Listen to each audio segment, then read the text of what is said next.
What's up? It's P. Rich from the Hatchet Boys. Today I'm going to be reviewing and discussing Halloween 2 2009 film, directed and produced and written by Rob Zombie. And it is the 10th installment in the Halloween franchise and the 10th.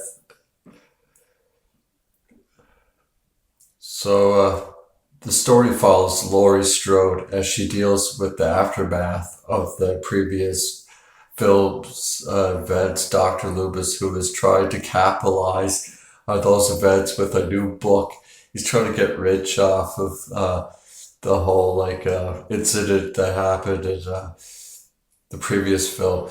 Okay, so this film, there's two versions.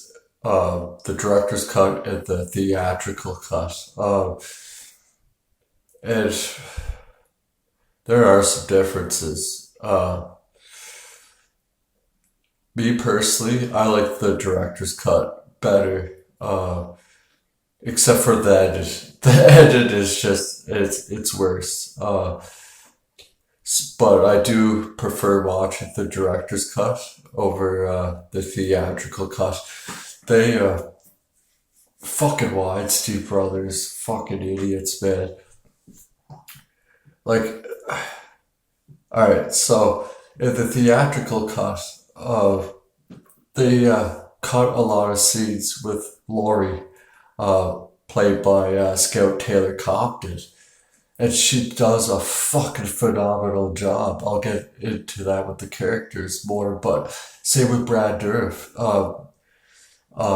The scene where Brad Dourif walks in and sees Annie's body played by Danielle Harris dead on the floor. Oh man, like, it's so fucking well done. Brad Dourif did a fucking phenomenal job with that whole scene. In the theatrical cut, you hear the music going over it, and they cut like so much of it. At the director's cut, once Sheriff Brackett, played by Brad Dourif, walks in the bathroom and sees Andy's body. He's like, "Oh no, Andy, no, no, no!" And then you see like clips of like whole footage of actually Danielle Harris. They skipped all that out, and it's like, what the fuck, man? Like, what Brad Dourif brought to that performance was fucking awesome, man. And they fucking cut it out of the theatrical. Chef, you don't want to go in there. Let me handle this. Where is she? You don't want to go in there, Chef. No. Oh, God. Oh, Lordy. Hey, God, no. God, please. Oh, God.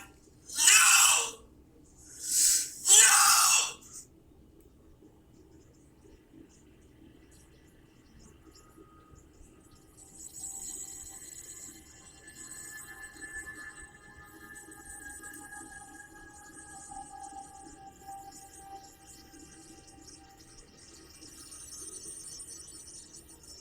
Theatrical cut.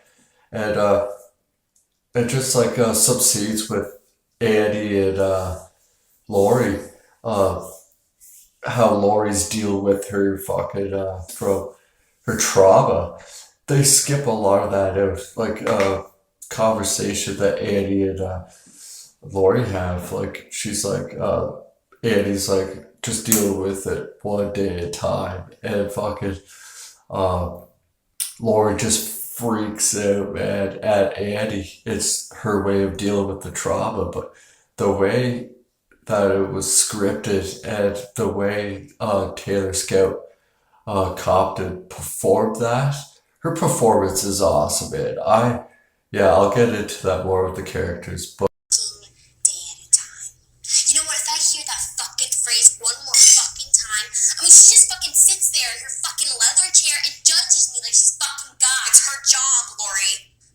My God. What am I supposed to say? Boo fucking who for you? See? You don't fucking care. Right. I don't fucking care. I don't understand, Lori. Oh, nice. anyways, yeah, so basically, uh, after Dr. Loomis, who was trying to capitalize on those events with a new book, and Michael Myers, as he seeks to reunite with his sister, the film sees the return of the lead cast members, Malcolm McDowell as Loomis, Scout Taylor Compton as Laurie Strode, and Tyler Bate as Michael Myers. And you get some scenes with Sherry Moon Zombie. And yeah, Brad Dourif as Lee Brackett again, and Andy as Daniel Harris. So I can see where Rob Zombie's coming from. And with this film, I do feel like it's more like a Rob Zombie film than a Halloween film, more so than the first one. Like the first one does seem more like a Halloween film. The second one, I mean, it is kind of a departure a little bit, but I don't think it should get as much hate as it does. I mean, like, it does kind of seem more like a Rob Zombie film, I find, but there are a lot of good qualities of things that I like in this film. There really is. So for Halloween 2, Zombie decided to focus more on the connection between Laurie Strode and Michael Myers and the idea they share similar psychological problems. He wanted the sequel to be more realistic and violent than the 2007 film. I do like that predecessor, and to portray how the events of the first film affected the characters. Sabi also wanted to provide a glimpse into each character's psyche, and he does. In the director's cut, you get all that. In the theatrical release, you don't. You get a little bit of it, but they trimmed it down so much, man. Like that would have pissed me the fuck off, to be honest. Uh, so yeah, filming primarily took place in Georgia, uh, which provided Zombie with a tax incentive as well as a visual look he was going for. When it came time to provide a musical score, Zombie had trouble finding a place to include John Carpenter's original Halloween theme music, and it was only included in the final shot of the film. Yeah, you don't get like any Halloween music in this film, just right at the end of the film. Uh, that's not a big deal for me. And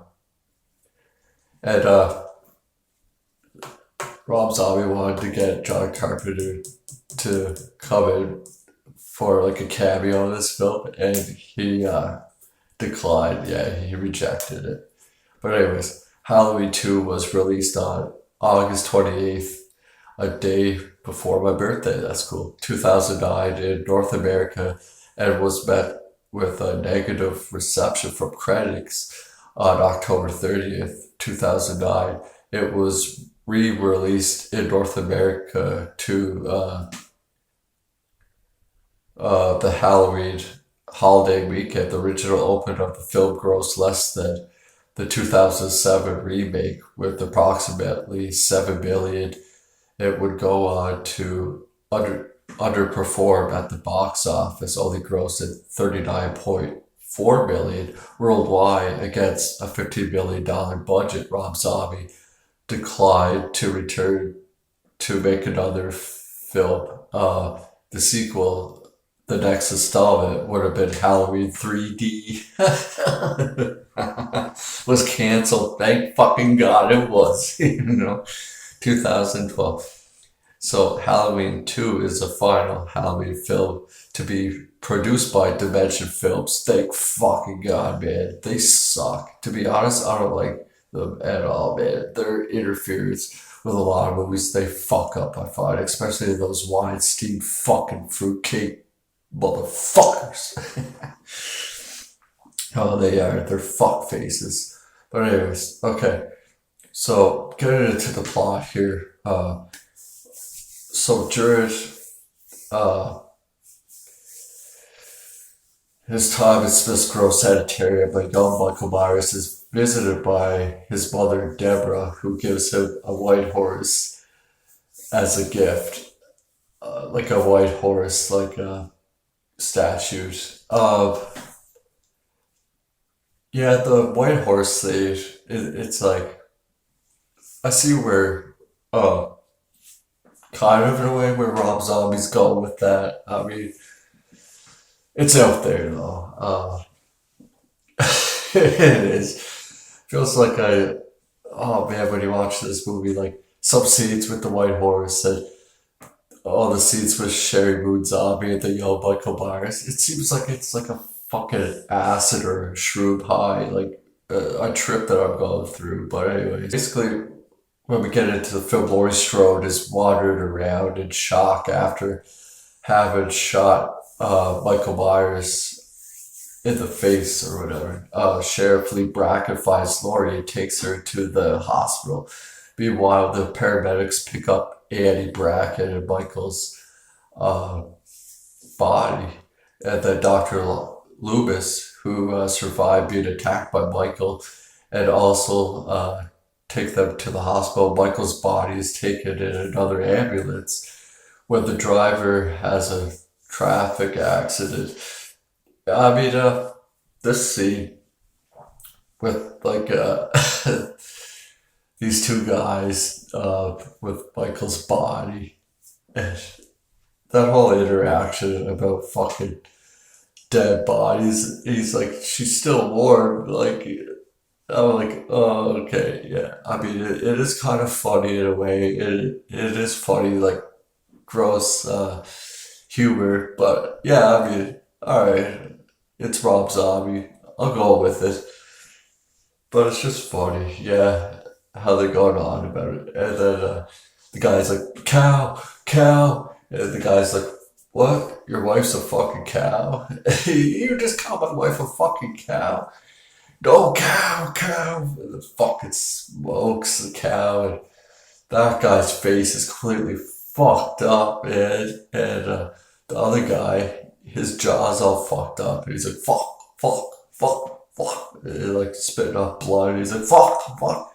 And then Michael wakes up in the back and kicks out the fucking back door, man. That's cool. I like that. And then, yeah, Michael walks over to the guy who's still alive and picks up like a piece of glass and saws his fucking head off. That is fucking awesome. Decapitates this guy's head off. And I mean, Michael just fucking smoked. Oh, well, the guy just smoked a fucking cow. Like, but he grabs the head. He's like, oh, I'd rather have some head for supper tonight. Instead of eating the cow, he'd rather have some head. Place uptight. I don't want any surprises till I get there in the morning. 6 guys lift 1 stiff. That's one for the books.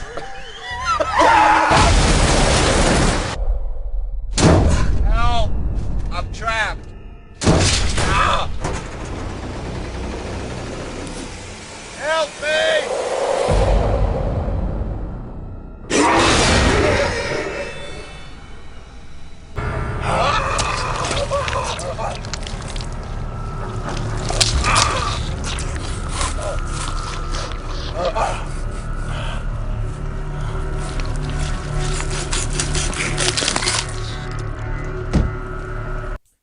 Yeah, so that's how Michael escapes. And then we go back to Smiths Grove Hospital, where Lori is laying in bed. She wakes up and she notices like there's nobody around, and yeah, there's like no staff around, and you see this one nurse like. Oh man, this scene is awesome. This whole fucking scene is awesome. I love it, man. Um, it's some of the best like Michael Myers shit I've ever seen, to be honest, man. He's like brutal, savage as fuck, man. So you see this one nurse, she has like a cut on her face, and Laurie's like she sees her and she gets like scared. And anyways, and then Michael comes over to her, starts stabbing her. I don't know how many fucking times, man, but just keeps stabbing her. It's brutal. And that whole chase scene, it's cool, man. It's cool. I really liked it. And then she starts seeing dead bodies like just laying around the hospital when she's trying to go downstairs in the basement or whatever. And it's well done, I think.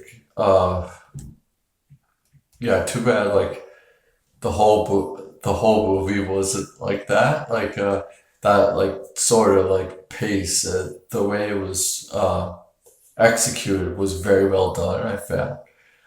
No, not to like have the whole film in the hospital. No, because you just copy beat for beat from Halloween 2, 1981. No, but if you had just like it from that scene onwards, like, but that sort of pace of that, like, visuals, the way it was like, uh, done was fucking awesome, I think. But anyways, yeah, so it turns out that it's all a dream. It's cool. When she's going through the basement and she comes across all those bodies in the bin or whatever, that was cool. So yeah, she wakes up and it's just a dream. Nurse.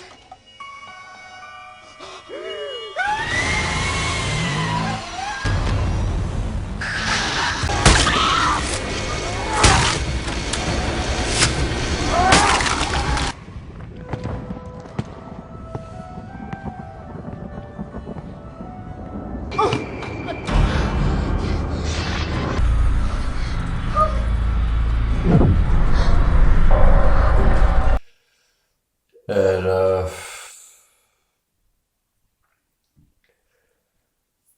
yeah, that scene where after Michael cuts that guy's head off or whatever, he's having like hallucinations that mirrored Michael's past. The hallucinations of younger Michael, his mother, Deborah Byers, and the White Horse. So, uh, yeah, then Lori wakes up and she's having a nightmare, and she's living with Lee Brackett and Annie now. So, and we also get like Loomis goes on tour to promote his new book, only to be criticized by the public, who blame him for Michael's actions and exploit his death of the deaths of Michael's victims. And that one scene where he's like, is Michael Myers still alive? He's like, let me make one thing sparkly clear. Michael Myers is dead. He's fucking dead. Dead. Dead. I love that. And just like, yeah, Loomis is such a fucking douchebag in this movie, but I mean, it is funny though, man. Like him and his assistant with the exchange words. It's like that whole dialogue is it's fucking funny to me when he's going in to this uh meeting or whatever the fuck it is, and he sees a picture of himself. He's like, "Don't know, you got all wrong. That's all Loomis. That's." It's just fucking funny shit, man. And anyways, so when Loomis's book is released, Laurie discovers that she is really Angel Myers, Michael's lost sister. She goes to a Halloween party with her coworkers, Maya and Harley, and they're like dressed up from the Rocky Horror Picture Show. It's cool. I like it. I like the costumes. Yeah, so she goes to this Halloween party to escape how she is feeling. Even that scene when Laurie like finds out she's Michael Myers' brother, and she's freaking out. Like, it's awesome. I really love how it's done. The character development in this movie, I'll get into that, but it's so well done. It really is. And the director's cut, fucking right, it is. Uh, there's like a scene where Michael Myers goes to the Red Rabbit, the strip club, where her mother Deborah used to work at. Anyways, and we get a scene with Jeff Daniel Phillips. He's in this movie like 3 different times. He plays 3 different characters. But anyways, he's taking out the trash, and he comes. Michael just comes up and he's like, "I thought I told you fucking bums to get out of here," or whatever. And Michael like just fucking stomps on his head. So there's time. I'll get into the editing in that, but the editing is a little funny to me in that scene. He kills the strip club owner and he kills the stripper. Joy the fucking herpes on me. It is fucking funny. Jack Phillips taking out the garbage. And yeah, sorry to join the fucking herpes, oh man, to the club owner. It's funny. I get a kick out of the fucking dialogue in this movie. I think it's fucking pretty funny.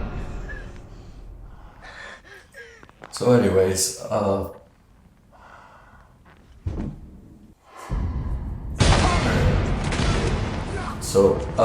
then Michael appears at the party and kills Harley, one of Laurie's friends, and the fucking the wolf man dressed. It's funny, like in the director's cut, like there's a little more about that scene with the wolf man and Harley in the back of the van. And anyways, he goes to touch her, and he's, where she's like, asking him like if he gets a lot of pussy or whatever, and he's like, yeah, I got it for him. But when he's like touching her boob, it looks like it's like the first time he ever touched a fucking girl's tit before. It's fucking funny. But anyways, he goes out to go take a piss, and Michael fucking kills him, pushes him against a fucking tree, and then Michael grabs that Harley girl out of the van. That scene's pretty cool. I like that. And even the whole, I'll get into with the technical elements, but the scene at the party, man, it's great. Lots of tits too. Lots of tits in this movie. It's all.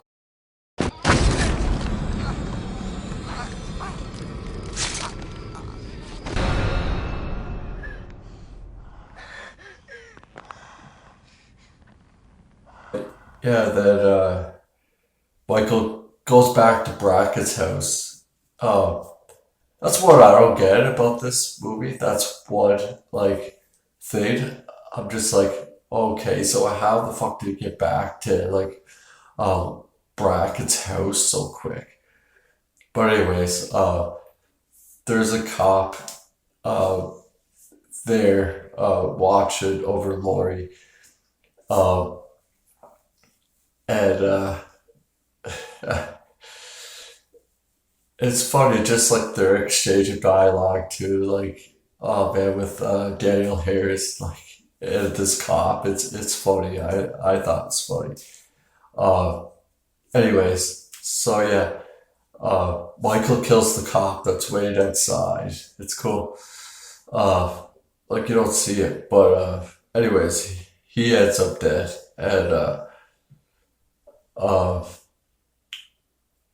then he fatally wounds Annie when Laurie and Maya return to the house. They find Annie, who dies in Laurie's arms. Even that scene with Laurie and Annie,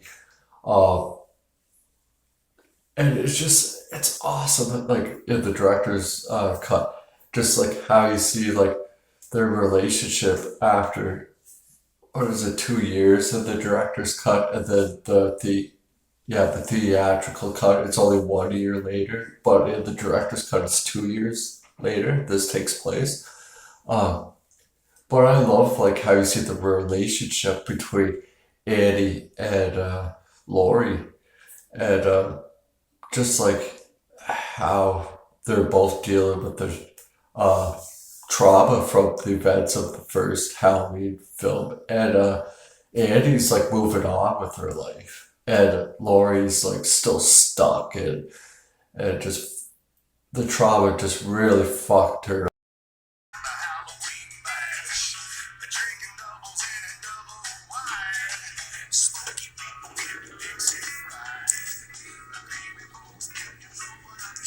The booze. Oh yeah, meet my new best friend. Is this how your new work friends roll? Maybe. Jealous? Whatever. You know what, Annie? I don't need your shit. You don't need my shit. You don't need my shit. I put up with your shit 24/7. Back the fuck off. Or what? Huh? The fuck are you gonna do? You know what? You act like you're the only one whose life got fucking trashed. I am so not buying the new Lori act. I'm putting up with your mommy shit. Get the fuck out of my room. Get the fuck out of my room. I'm not impressed. And it just the trauma just really fucked her up. And the thing is with this movie, it's like they're kind of going a little Rob Zombie kind of went like almost like Halloween 5, sort of like this psychic fucking because shared psychic shit with Michael, because there's scenes in this film where Laurie's like having these like delusional hallucination dreams like Michael is, right? So it's like, is he kind of going down that fucking road with Halloween 5 shit? I don't know. But it just kind of comes off that way, and I'm not a fan of that whatsoever. I don't like that. But, anyways. But when Lori finds Andy, like, and she's dying in her arms, and, like, she performed that so fucking awesome, man. It was awesome. I love it. So, anyways, then, Michael kills Maya. Uh, that's great because she's calling the cops and telling them to come to Brackett's house, and he just like opens up the front door, grabs her, pulls her in. That's fucking awesome, man. I love that. It's great. Visually, it's awesome. Yeah, I like that. And then he comes after Lori. And just even like that scene of when Annie's in the bathroom and you see Michael in the mirror, like that was cool too, man. I like that. You don't really see how Annie's like dies like a little bit. Like you see flashes of sort of like kind of what happened. But I like that too. I do like that. You just see like shit get thrown around, but it's cool how when she sees Michael, like her reaction is fucking awesome. And then she like goes to run, and the camera goes slow motion. It's awesome, man. I like that. And then you just see like little like flashes of like Michael throwing shit around and grabbing her and stuff. Like it's wicked. I love it.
after Michael kills that Maya girl and then comes after Laurie, who manages to escape.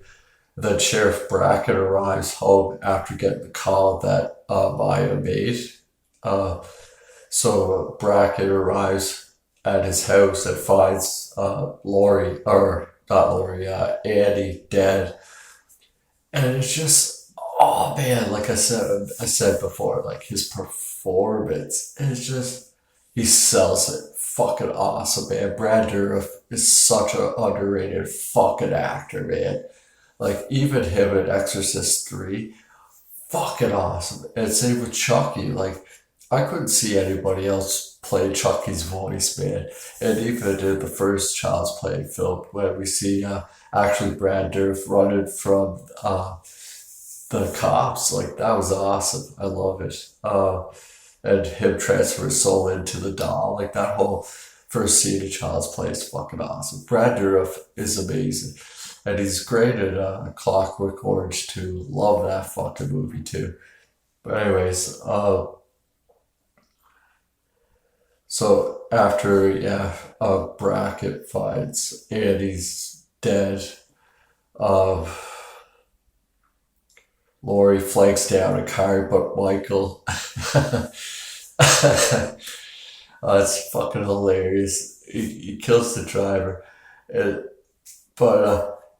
that's the guy from People Under the Stairs, Roach.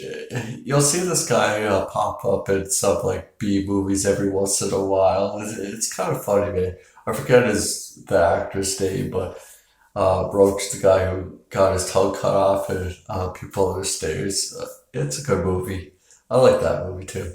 But anyways, yeah, he dies, and she jumps in the car to take off, and Michael just like, it's a small little car too, but it's cool to see like Tyler made like fucking like, he doesn't like pick up the car, but he like fucking basically almost picks up the car and just like tips it on the side and rolls over, and it goes off the side of the road, like down the hill. It's awesome, man.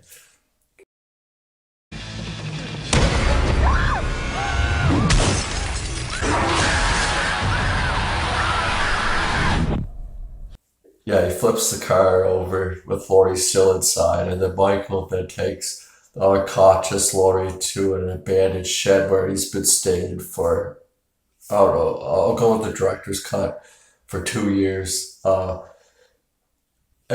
that is one thing that bothers me about this movie. It's like hobo buyers, like, yeah, but I understand why. Like, Michael's not going to go to the fucking barber shop and cut his fucking long hair. And even in the first one, I'm pretty sure he has long hair.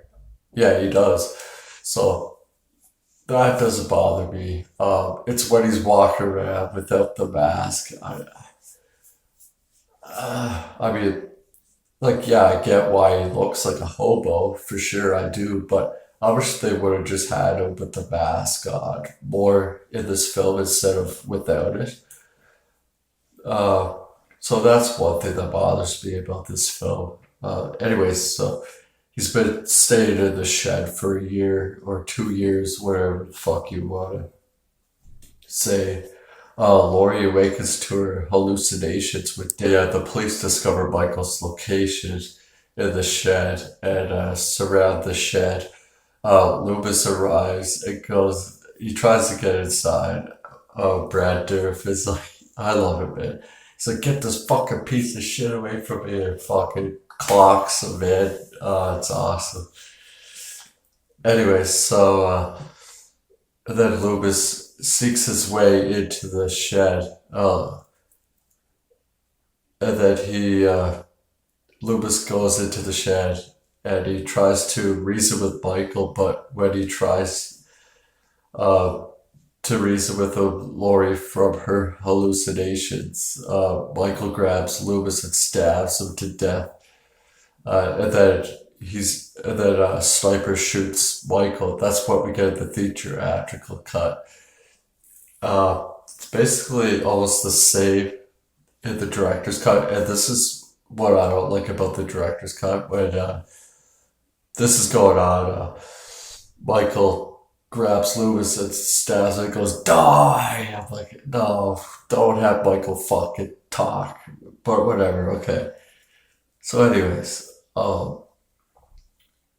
then after Michael's being shot through the cabin window by Brackett and impaled on a rake, apparently released from her visions, Laurie walks over to Michael and stabs him to death with his own knife. The shed door opens and Laurie walks out wearing Michael's mask.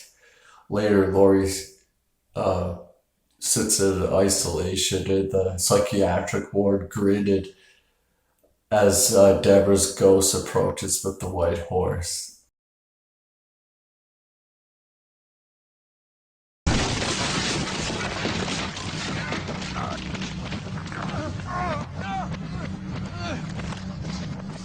Michael, for God in hell, die!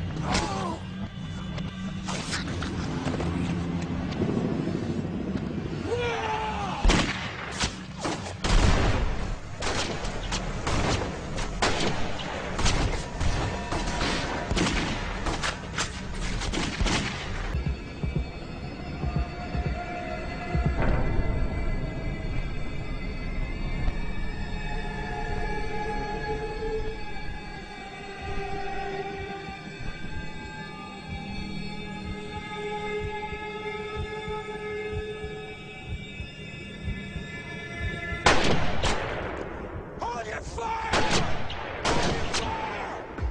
Big flame burns you when it's hot. Love burns. No, it isn't true. No, it isn't true. Not shit, but I do like that edit with Laurie sitting in the psychiatric hospital. I do. It's great. So I guess you could even say like it kind of goes back full circle around. I do like that. I like that a lot, to be honest. Yeah, so getting into the cast of this film. Scout Taylor Compton as Laurie Strode. Angel Myers, fucking awesome. She did a phenomenal job. She is a great fucking actress. She's very talented, especially in this film. Like she was good at the 2007 film, but in this one, she steps it up even more. She's fucking great. All her dialogue, the way she, the way she brings it, man, is fucking awesome. She is awesome. I really like her. Malcolm McDowell as Dr. Loomis. A lot of this was Malcolm McDowell's ideas too, for Loomis to be like this self-centered asshole, like fucking piece of shit who just wants to get rich off of the events of that happened with Michael and then the 2007 film. Like, yeah.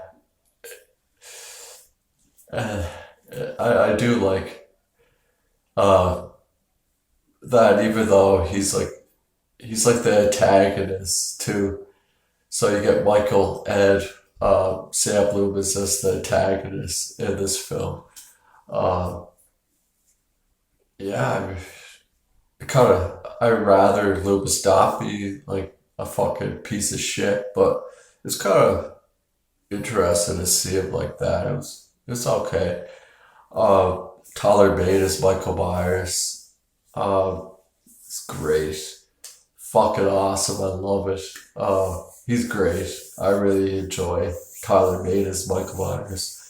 And Sherry Moon Zombie as Deborah Myers. You don't get a whole lot of screen time with her dialogue, which it's okay, but I thought she was better in the first film, but this one does it really better, to be honest. So Brad Dourif as Sheriff Lee Brackett, fucking awesome, man.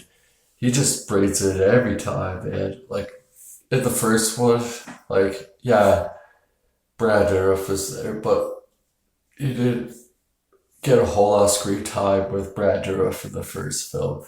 Not like you do in this film. And he's awesome in every scene of this movie, especially in the director's cut with Andy's death. And oh man, he just brought that to life so well. He did a fucking phenomenal job. Danielle Harris as Annie Brackett. She's good. I like her. Yeah, yeah, I thought she did uh in both films. I thought she was great. Especially in this one. Well, this is more of like Laurie's story. Well, obviously. But you know what I mean? Like you get way more time with Laurie than you do with Annie. But I mean, yeah, she was good in this film. Like the on-screen chemistry with all these people are fucking great, I find. And you even get a cameo from Weird Al Yankovic in this, playing himself when Loomis goes on a talk show to talk about Loomis's book. Yeah, and then Weird Al is just like making fun of Loomis the whole time. It's pretty funny. Uh, so yeah, the technical elements of this film. Settings are great. The hospital scene, fucking awesome. Loved it. Um, the party that Laurie and her friends go to was great. The costume design in this movie is fucking great too. I love the costume design. Michael, I mean, I guess because he's been hiding out for 2 years or a year, whenever that shed. So okay, it's not my fucking choice. I would have had Michael wear it, but whatever. Great too. The cinematography in this movie is well done. I think. I think it was done very well. The way this movie was filmed, I thought it was filmed very well done. Like Rob Zombie was comfortable shooting the first Halloween film 2007 in 2.39 aspect ratio, as he was used to use the flat 1.85 one frame that had in the previous films. So uh, so he chose to shoot the whole movie in 6mm film rather than the traditional 35mm film, and he returned to his preferred 1.85 aspect ratio. Yeah, like I thought this film was very well filmed. It was. Uh, yeah, the cinematographer Brandon Trost did a great job. I honestly think Rob Zombie is pretty good director, not the best or not the worst either. He's pretty good. It's just his brightness, I find, like sometimes isn't the best, but overall, like he is a good film director. And anyways, there's a lot of great shots in this movie. Like I was saying with Laurie, uh, going through the woods at night, that looked great. And then the scene in the shed, even though I'm not a big fan of that scene, but uh, the way it was shot was great. That scene with Annie when she sees Michael in the mirror, that was a great fucking scene. How that was shot, that was awesome. I really loved it. The first of the film in the hospital, the way that was filmed was awesome too. All the angles and the lighting is great in this movie. I love the lighting. The colors they use in this movie are great too. Even the way at the party, the Halloween party was filmed was great too. And you see a lot of tits too. And it's an awesome scene. I love that scene. Uh, yeah, the music of this movie, I'm not really a big fan of. Uh, yeah, the sound design, like the sound was fine. I thought the sound was great. Yeah. Yeah, most of the atmosphere in this movie was really well done too.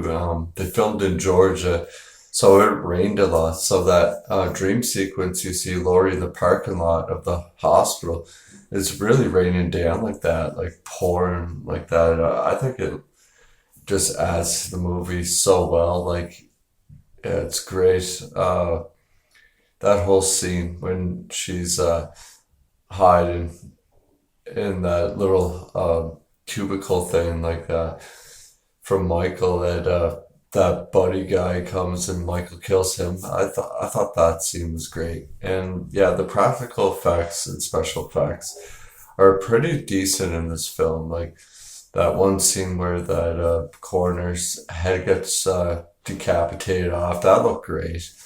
And a few other kills were pretty decent in this movie, just except for that stripper in the Red Rabbit scene. That was kind of bad, but yeah, whatever.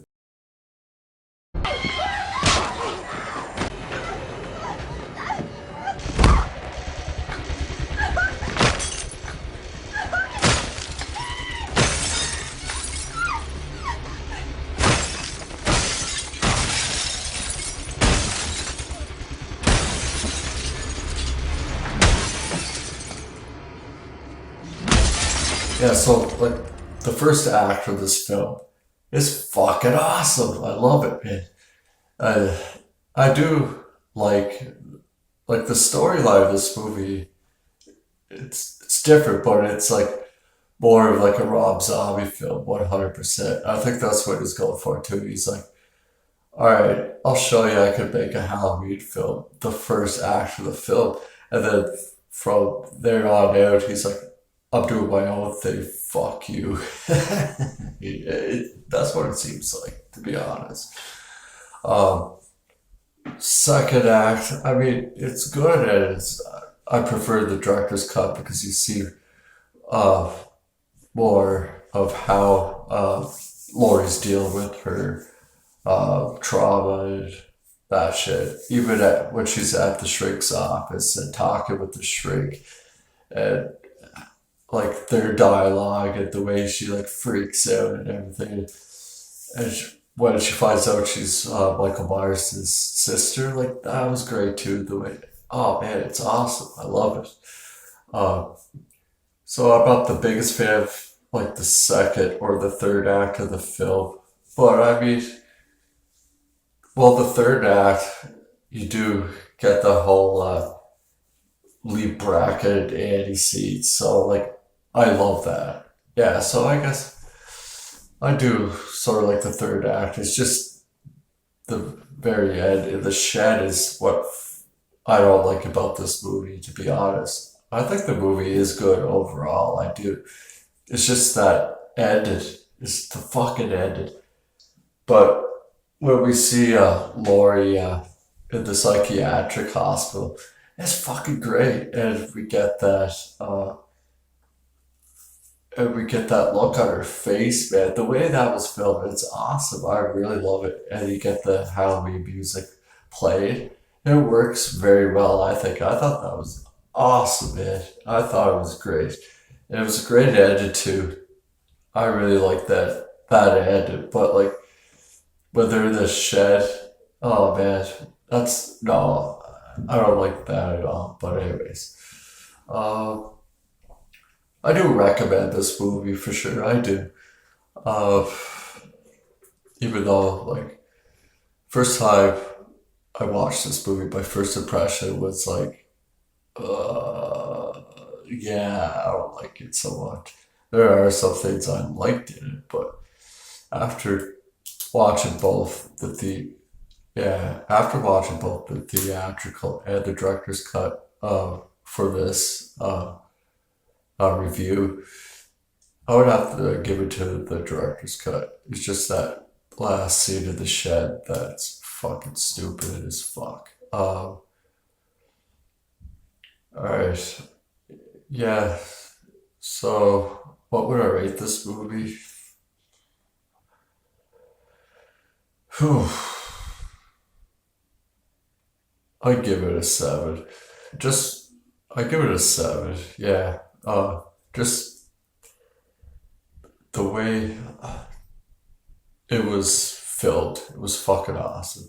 And uh, the performances by Scout Taylor Compton and Brad Dourif and Malcolm McDowell, fucking awesome. Even Daniel Harris was pretty good in this movie too. Yeah. So with those, make this movie high up for me. So I'll even give it a 7.5, I guess. Yeah, I'll give it a 7.5. Yeah, the way it was shot and yeah, and the violence you get in this fucking movie is great. Oh yeah, I just want to mention one uh little thing about this. In the edited, I find the edited in this movie isn't that great. Well, it just did one like whole scene wasn't great. Like that scene when Jeff Daniel Phillips is taking out that garbage and Michael stops on his head. You can see that the editing, like it was bad. That edited is shit, I think.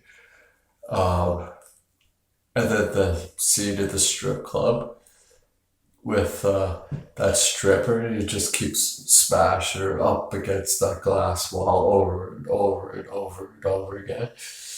And you could tell, watch it, you could tell it's just like a dummy. Like you can't, he looks so fake. And it looks like it's plastic face and everything. It's not even the girl. They use like a fucking dummy or something. You could tell, you so could tell. Even that editing is shitty too. Like, but yeah. Other than that, yeah. So yeah, that's my review for Rob Zombie's Halloween 2 2009. So if you haven't been subscribed to my channel and you're new here, feel free to like, subscribe, and comment. I love to know you guys' comments about this film and his previous film as well. Yeah, so yeah, I'll see you next time. All right, peace, everybody. Bye.